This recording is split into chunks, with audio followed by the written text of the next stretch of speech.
Coming up on Chapman News, what is next for one Orange County School Board now that 2 members have been recalled? We have the latest.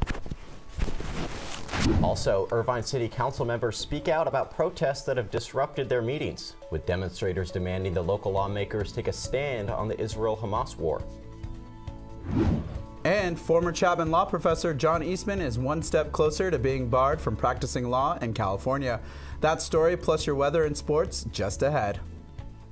From Dodge College of Film and Media Arts, this is Chapman News.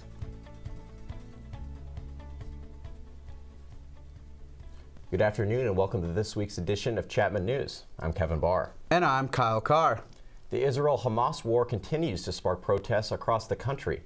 Here in Orange County, pro-Palestinian supporters have disrupted several Irvine City Council meetings. Chapman News reporter Tegan Callie has the story. Irvine Council members once again walked out of their most recent regular meeting as pro-Palestinian supporters pressured the city to pass a resolution calling for a ceasefire in Gaza. Council members Tammy Kim and Kathleen Treseder say taking a stand on an international conflict is not appropriate for local government and that the council should focus on local issues. Because of the increased tension, Kim says that she has received extra protection after Irvine police deemed that there was a potential threat. They deemed to be enough of something where they were patrolling my house on a regular basis. The demonstrators insist that they have never threatened Kim and Treseder, and that Treseder is trying to silence them with a bill that bans picketing outside of private homes in Irvine. She's continued to make additional attempts to silence us as we're calling for peace. There's nothing wrong with calling for peace. Kelly Lee has been protesting at multiple cities across Orange and San Diego counties. She says the protesters calling for a ceasefire are always peaceful, and that is the only way to get the attention of local leaders and Congress. Been going to Congress, and we have been writing emails, letters, and all those things which fell on deaf ears, which is when the protests start, right? Last month, in a narrow 3-2 vote, the Irvine City Council decided not to issue a statement on the war. Irvine Mayor Farah Khan, who has publicly called for a ceasefire in Gaza, opposed the motion. Although the number of protesters at City Hall has grown considerably since the October 7th attack almost 6 months ago, not everyone is in support of a ceasefire resolution. We spoke to one Israeli protester who disagrees with the majority, and because of this, asked to remain anonymous. The city of Irvine is not mandated to influence international politics. Councilwoman Kim, who has met with protesters, says going to officials who can make a difference, such as their congressional representatives, is a much better way to share their message than disrupting city meetings. I need to use that time to figure out how I'm going to build more affordable housing for our residents, how we're going to fund mental housing programs, how we're going to make sure that we eliminate the rise of residential crime here in Irvine, how we're going to solve homelessness that is happening on our doorstep. Kim says that once council meetings resume in May, she hopes that will be business as usual. However, Treseder told the Voice of OC that she intends to bring her anti-picketing motion to the floor, and protesters told me they plan on returning too. Reporting in Irvine for Chapman News, I'm Tegan Callie. Israel faces new criticism today after an Israeli airstrike killed 7 aid workers in Gaza. The workers were distributing food on behalf of the World Central Kitchen, a disaster relief organization founded by Spanish chef Jose Andres. The New York Times reports the aid workers were traveling in a convoy of clearly marked vehicles. At least 1 American was among those killed. Israeli Prime Minister Benjamin called the incident tragic and said Israeli, quote, unintentionally struck innocent people in the Gaza Strip. And former President Donald Trump has posted a $175 million bond, which will prevent New York State from seizing his assets while he appeals his civil conviction for fraud. Meanwhile, Trump has been met with some criticism after sharing a video of a pickup truck with an image depicting President Joe Biden hogtied. Critics say Trump is again encouraging political violence by posting the video. A Trump spokesman responded by saying in the past, Democrats have called for violence against the former president. Meanwhile, President Biden was criticized for proclaiming Transgender Visibility Day on Easter Sunday. The president also recently added more than $25 million to his campaign coffers after a fundraiser in New York that drew prominent celebrities and former Presidents Obama and Clinton. Trump is set to host his new own fundraiser at Mar-a-Lago this Saturday. The minimum wage for fast food workers in California has now increased from $16 to $20 per hour. A new law took effect yesterday. It covers workers at all fast food restaurants except those in airports, theme parks, museums, and grocery stores.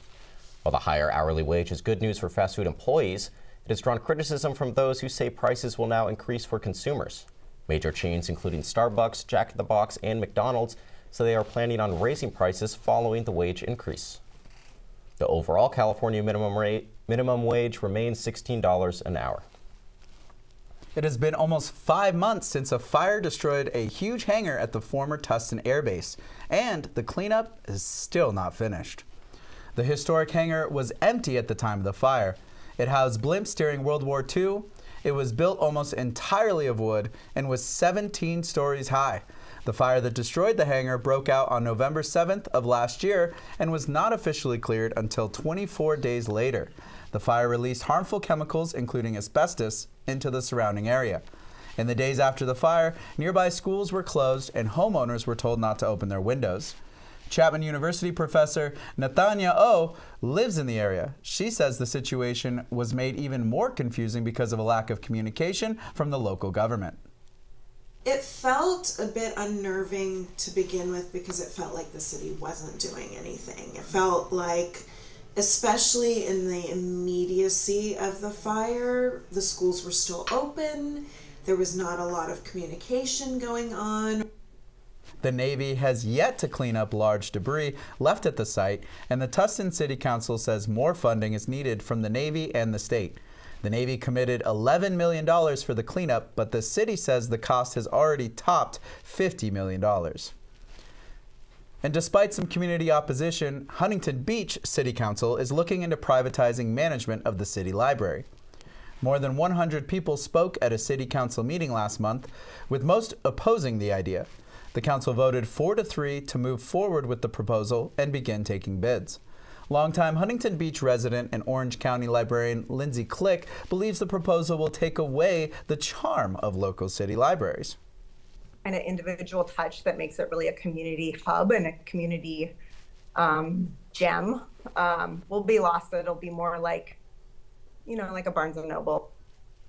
Supporters argue the privatization will offer financial benefits and make the libraries more efficient. Opponents say it will lead to staff cuts and could take away free library services.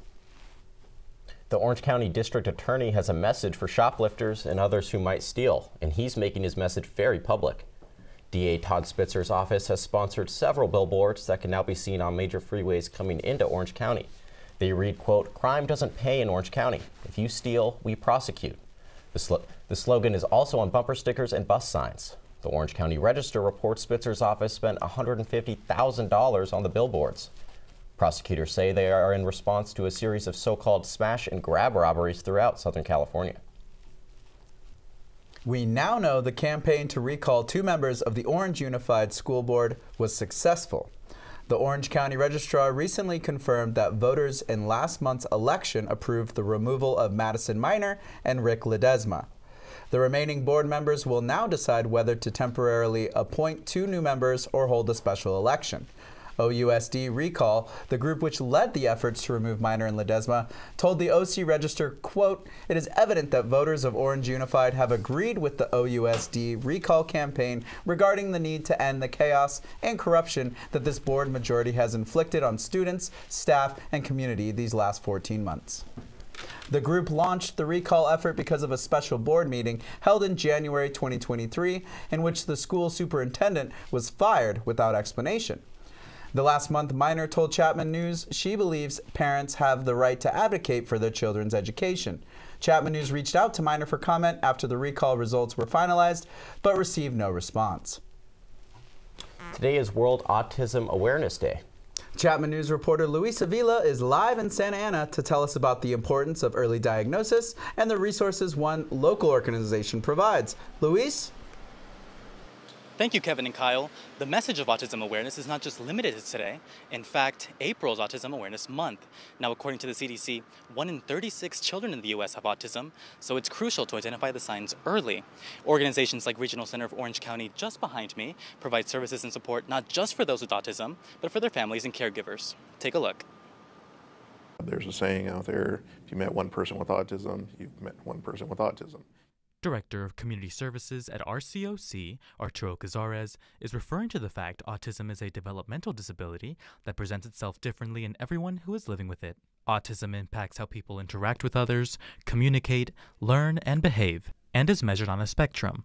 According to the CDC, most children with autism will not actually be diagnosed until they are past age 4. Cazares says early diagnosis is important for timely intervention. The early diagnosis is very important, but also families and other parents and anyone else involved in the care and supervision of a child, if they start to notice any benchmarks that are being missed. Those signs to look out for include delayed speech, difficulty making conversation, repetitive body movements, and avoiding eye contact. RCOC provides a number of services for those with autism and other developmental disabilities, such as housing and employment. But they also provide support for caregivers, offering coordinated family support services. These programs are intended to help increase independence for people with autism.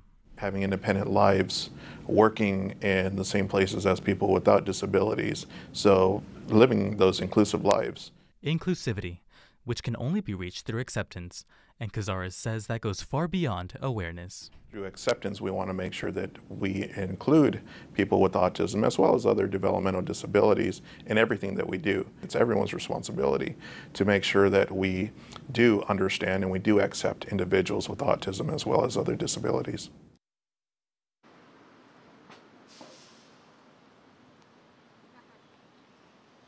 For more information and resources, you can visit rcocdd.com.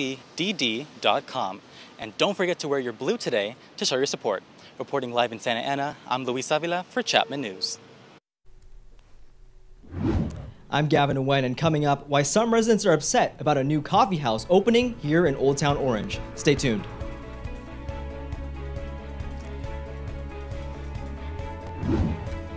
And I'm Tegan Callie. Coming up, I have a deeper look at those devastating storms moving across the Midwest, plus your 5-day Fenestra forecast. Stay tuned.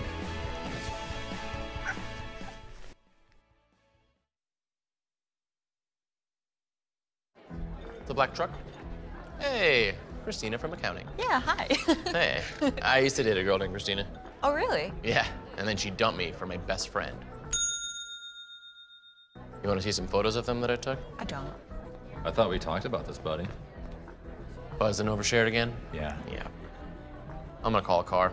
That's a smart idea. So, yeah, I know, that's why I did it. Hey, you're gonna get back to the top of the mountain. Does that mean I'm gonna get back with Christina? No. Oh. No.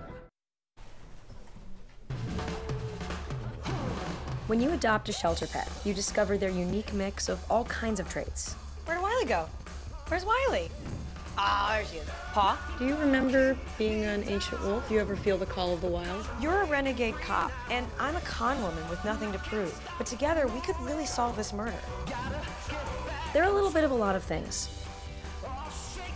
But all of them are pure love.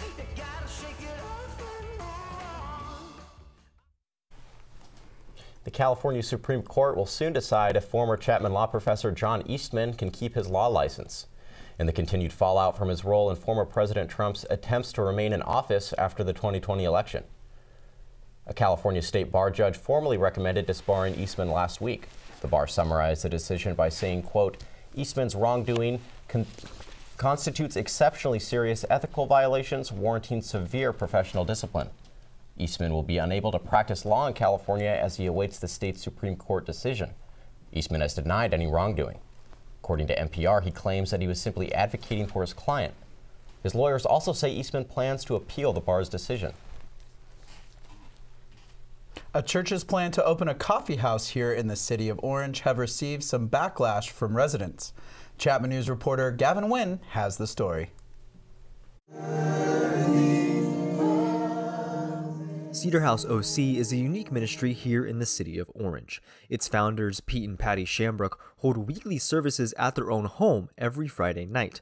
But recently, Cedar House has been making plans to expand by opening a coffee house in Old Town Orange here at 611 West Chapman Avenue. Shambrook is excited for the new opportunities the coffee house will bring for his ministry. Having a coffee house actually puts us in the midst of people. And so we have the opportunity just to walk alongside people in life. The function is to be relational, and the form is the coffee house, yeah.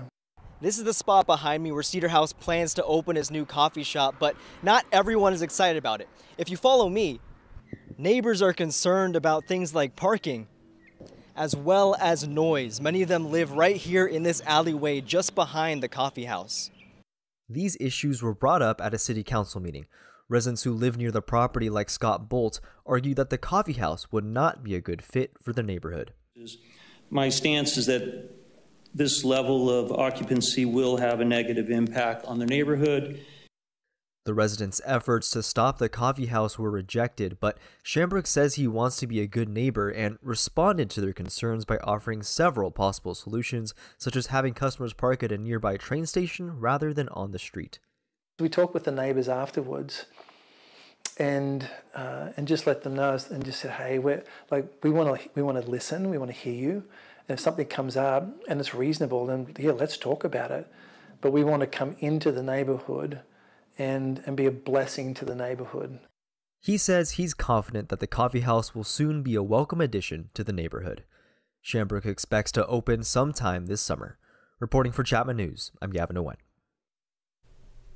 It's been nearly 2 years since the Supreme Court overturned Roe v. Wade. Access to abortion is now left to individual states to decide, and a number of them have greatly restricted or eliminated access to abortion. We are joined live in studio with Dr. Kathleen Hill-Basink, professor of pharmacy practice at Chapman University. Thank you for joining us. Thank you for having me. Thanks for being here. Let's go ahead and start with the state of Florida's 6-week abortion ban that was upheld. What is the impact of this ban and others we've seen across the country?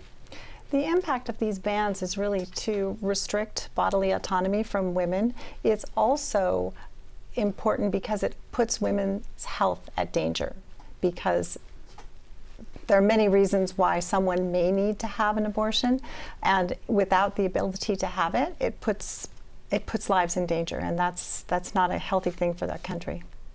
Absolutely. And we also recently, the Supreme Court heard challenges to the accessibility of mifepristone, a drug commonly used in medical abortions. What is at stake in that hearing, which should be around June?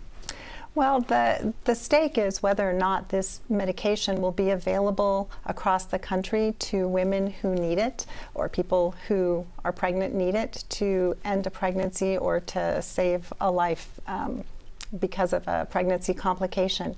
And the real issue here is that this is a drug that's been available for a long, long time. It's been more than 20 years. It's been used safely and effectively. The changes that were made in 2021 were to allow people who want to terminate a pregnancy or need to terminate a pregnancy to take the medication at home or to receive it via the mail or some other type of distribution. Before that time, women received the drug. There are very few complications. If you look at the statistics, it's probably one of the safer medications that we have on the market. Alrighty. Thank you so much for joining us, Dr. Hill-Basink, professor of pharmacy practice at Chapman University. Thank you. Thank you so much. And a local nonprofit has received funding from Santa Ana to not only help fashion former inmates in their clothing, but to also fashion them for the local workforce. Chapman News reporter Derek Rayner has the story on how being dressed to the nines goes a long way for individuals struggling to find a job. Working Wardrobes will receive about $700,000 from Santa Ana through the Prison to Employment Grant. Staff at the nonprofit say the money has helped them expand their services. Many of the people Working Wardrobes helps have served prison time. Others are military veterans. Still, others are struggling financially. Working Wardrobes helps its clients overcome these roadblocks through a series of workshop programs. Then, they are styled in a suit to ready them for their interview. Sam Folkes, the job coordinator for Working Wardrobes, remembers when she was a client and felt uneasy about her first visit. I thought, I'm just going to a thrift store, I'm just going to get these clothes. But when I walked in, everybody was smiling, and they made you feel like you were completely special.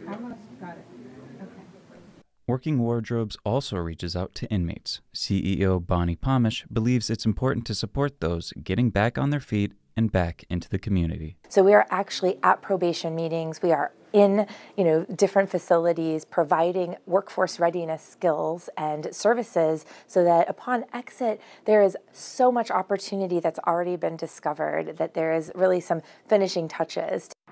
Working Wardrobes currently serves more than 100 clients. If you'd like to donate, you can do so on their website at workingwardrobes.org. This is Derek Rayner at Working Wardrobes Career Center reporting for Chapman News. Kevin, I'm so glad nonprofits like Working Wardrobes are helping people stay dry and look good with how much rain we've been having this year. I know, it's kind of wild. We got a bunch of rain last weekend. I don't know if it's going to continue. Tegan Callie is here. He can tell us if it's on our 5-day Fenestra forecast. Thanks, guys, and happy Tuesday, everyone. Right now, we're looking at a perfect sunny and 72 degrees in Orange. Does not get much better than that, and it's really not because it's going to get worse later this week. Let's look at the national forecast, though. For both Seattle and San Francisco, exact same conditions with 61 and partly cloudy. Vegas and Phoenix also twinning today with 76 and sunny. Denver's looking at a nice 58 and sunny in addition. Now, something a little bit different today. I'd like to shout out a wonderful Chapman News fan all the way at OSU in Stillwater, Oklahoma, who's watching. He has a beautiful 59 and partly cloudy right now, much better than the thunderstorms they had last night. Houston, 82, partly cloudy. Atlanta, we're looking at a humid 80 and cloudy. Same story down here with Miami. And so we got a whole bunch of stuff going on here in the Midwest and Northeast. Let's take a closer look at that. Here's a radar from a couple minutes ago. So those storms that were terrorizing the Southwest yesterday are still causing a lot of destruction in the South or Midwest as they continue to move up. Right now, we're looking at severe thunderstorm warnings and tornado watches for Tennessee and Kentucky. But as these storms continue to move east, watch later in the day for southern Ohio. They're going to see a lot of severe weather, possibly an EF2 or stronger tornado. And so as the week goes on, this storm will continue to move up into the northeast, and they will also see some severe thunderstorms. But now let's look at Orange County. We got Westminster at 71 degrees, partly cloudy. Same story with the beach cities with Newport and Laguna, both 70 and partly cloudy. As we move more inland, the cities of Orange and Irvine, hot today and perfectly sunny, a high of 74 in Orange. Please enjoy it today. Mission Viejo, also sunny, 72. And Port San Clemente down here, very cold today at 65. Now let's look at that 5-day Fenestra forecast. Today, we have a beautiful 74 and sunny, but as you guys can see, as the week progresses, it's going to start getting a lot more cloudy, and the temperature is going to keep dropping with tomorrow 73 and Thursday getting real cold at 60 and partly cloudy, but that's nothing compared to Friday. Very rainy, 55, low of 44, very cold too. And finally, Saturday, that rain will clear up, but it'll still be partly cloudy and 62 degrees. That's all I have for you guys. Make sure to pack a jacket for Friday and back to the desk. Mistake. Clark is trying to redirect a pass. Clark. Oh my! From Schenectady. I'm Joshua Feiners. Coming up in sports, a record-setting performance for Caitlin Clark as Iowa advances to the Final Four. Highlights and more coming up on the Best Campus Sports Show. Most of those companies don't get like emails or calls from people who are disabled that want to read. Most disabled people don't read books like that. Also coming up, we will introduce you to a local high school student who is urging major publishers to make classic literature more accessible. Stay tuned for that story and more.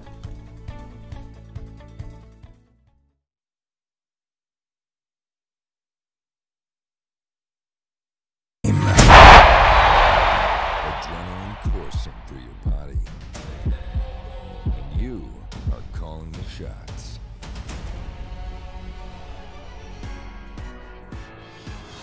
Feel the power as you control the game's narrative.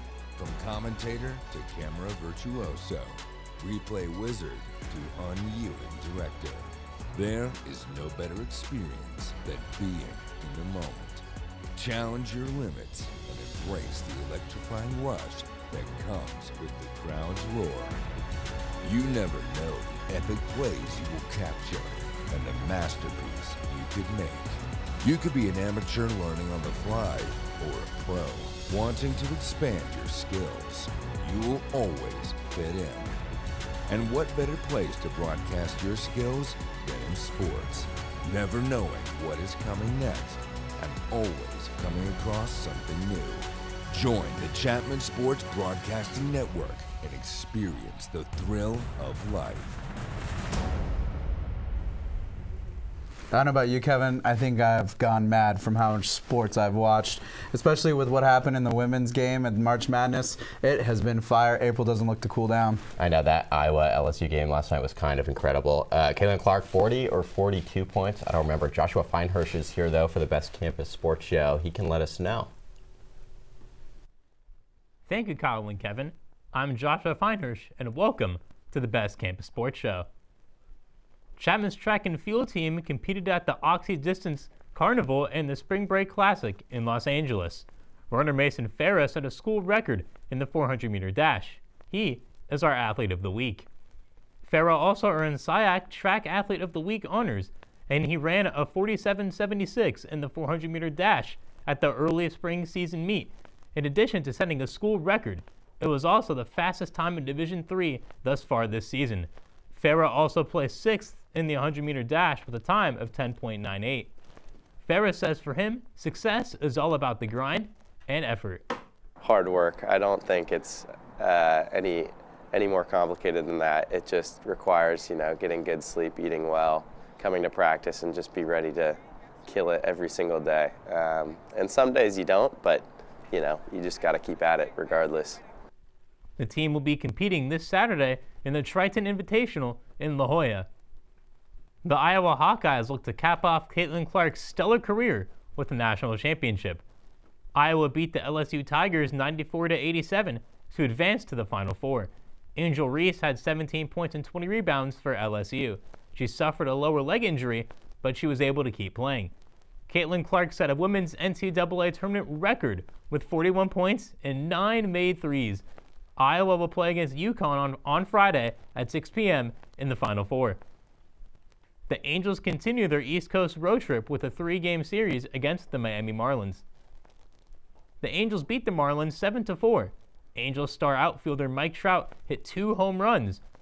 Rookie Nolan Samuel and Mike Trout hit back-to-back home runs in the 6th inning to give the Angels the lead. The Angels and Marlins square off again today at 3:40 p.m., with starter Tyler Anderson going for the Angels against the Marlins ace, Jesus Luzardo. Thank you for watching the Best Campus Sports Show. Signing off for the final time at the Sports Desk, I'm Joshua Feinhersh. Back to you, Kevin and Kyle. Wondering what I'm doing on this wall? Stay tuned to find out about a cool activity right here in Orange County. Stay with us on Chapman News.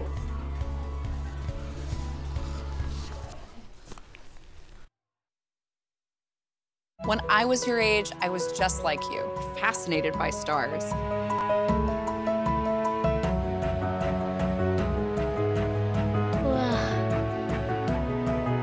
But now I get to search for life in the universe. And who knows, maybe life is looking for us too. So we're like aliens to them? Yeah. Does anyone want to be a scientist now? I do. Awesome. We need more girls in STEM. Maybe we can find aliens. If you're looking for something fun to do in Orange County, look no further. A very popular show has come to life here in Orange County. Chapman reporter Emily Cho had the chance to try it out for herself. Yes, the very popular show American Ninja Warrior has its own adventure park. Yes, the very popular show American Ninja Warrior has its own adventure park, which gives fans a chance to try out the obstacles seen on TV. Take a look. I'm Emily Cho, and I'm here at the American Ninja Warrior Adventure Park here in Santa Ana, California. I'm going to be trying the obstacle course that you've probably seen on the TV show American Ninja Warrior. So, let's go.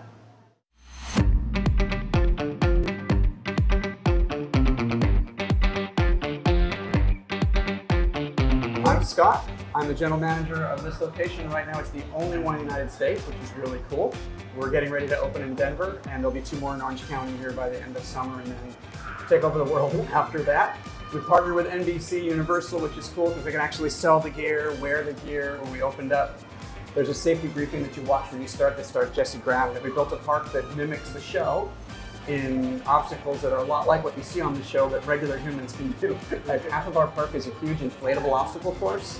So it's got a lot of the same challenges that show. There's 3 little warp walls and things like that, but it's all in blow-up form. What kind of experience are you hoping for people to get out of here? I think that the joy that we get out of it and what we want people to get out of it is when they walk through being in a mall and they stop for a second and go, whoa, like it's the show come to life. For people that are never going to go to filming and see it, it's something that people recognize worldwide. We want them to experience that thing of, I challenged myself and I achieved. We have got ninja classes so that some people of all ages can take a class and know how to be better at them as we go. Come check out the American Ninja Warrior Adventure Park, and I'm gonna go give it a try right now, so let's go. We'll start on the mushroom steps. We'll start here, okay.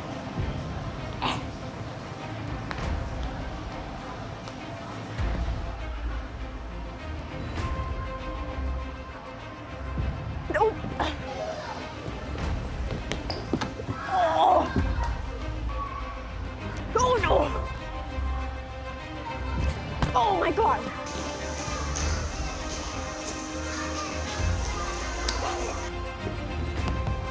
No! Ah. Ah.